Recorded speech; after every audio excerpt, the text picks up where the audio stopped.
اب لوگوں نے بہت ساری چیزیں اپنی طرف سے بنا لی ہیں جن کا نہ قرآن کریم میں کوئی ثبوت ہے نہ احادیث میں کوئی ثبوت ہے.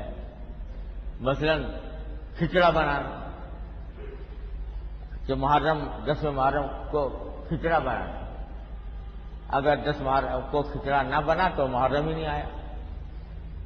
گویا جس کو لازم اور فرض اور واجب سمجھ لیا. اس کی کوئی اصل نہیں، نہ قرآن میں نہ حدیث میں، نہ صحابہ کرام کے عمل میں، نہ بزرگان دین کے تعامل میں. یہ لوگوں نے اپنی طرف سے نکال لی ہیں. اور ایسی چیزیں جو قرآن و حدیث میں جن کی بنیاد نہ ہو لوگ اپنی طرف سے نکال لیں، یہ اسی کو بدعت کہتے ہیں. اگر اس کو ضروری سمجھ لیا جائے، سنت سمجھ لیا جائے تو اس سے پرہیز کرنا چاہیے.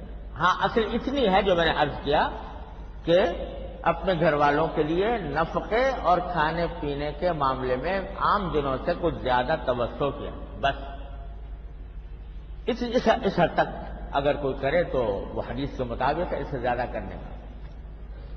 دوسری ایک بہت بڑی غلط فہمی جو عام لوگوں میں پھیلی ہوئی ہے وہ یہ سمجھتے ہیں کہ 10 محرم اس لیے فضیلت رکھتا ہے کہ اس میں حضرت حسین رضی اللہ تعالیٰ عنہ کی شہادت ہوئی تھی میدان کربلا میں.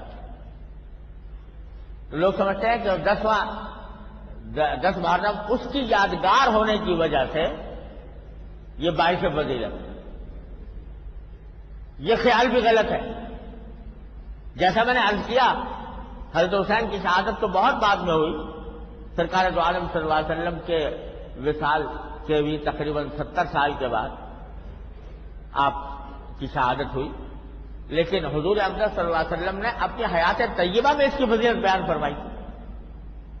اپنی زندگی میں فرمایا تھا کہ یہ مہینہ ہی پورا حرمت والا ہے، اور خاص طور سے 10ویں تاریخ عاشورہ کا جو دن ہے یہ اللہ تبارک و تعالیٰ کی رحمت سے اللہ تعالیٰ کی خصوصی رحمت کا دن ہے، لہذا اس میں روزہ رکھنے کا آپ نے حکم دیا تھا.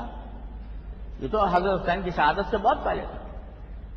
اور جو واقعات پیش آئے ہیں جیسے حضرت موسیٰ علیہ السلام کا فرعون سے نجات پانا، یہ بھی ہزاروں سال پہلے ہو چکا تھا.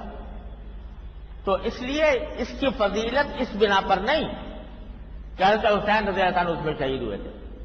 ہاں حضرت حسین رضی اللہ تعالیٰ عنہ کی فضیلت میں ایک یہ فضیلت بھی داخل ہے کہ اللہ تعالیٰ نے ان کو شہادت کا مقام عطا فرمانے کے لیے اس دن کا انتخاب فرمایا.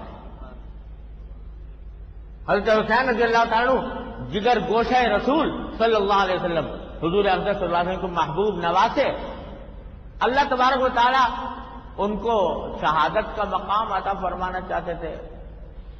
اس کے لیے کوئی بھی دن منتخب فرما سکتے تھے، لیکن اللہ تبارک و تعالیٰ نے ان کو شہادت کا مقام بخشنے کے لیے اور اپنے پاس بلانے کے لیے اس مقدس دن کا انتخاب فرمایا. یہ حضرت حسین رضی اللہ تعالیٰ عنہ کے فضائل میں سے ایک فضیلت ہے. لہذا یہ سمجھنا کہ عاشورہ اس بنا پر فضیلت رکھتا ہے یہ غلط ہے.